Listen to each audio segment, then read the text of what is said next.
Приехала машинка, жаловалась, что за 3 дня сожрала резину.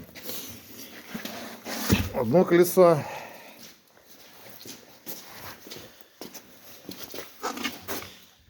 второе колесо.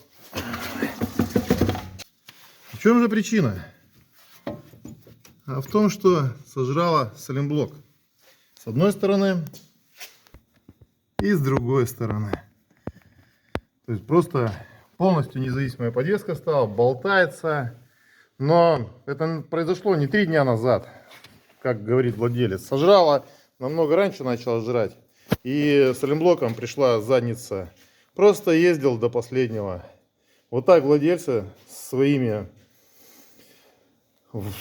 действиями ремонт делают в разы дороже, чем могло было быть.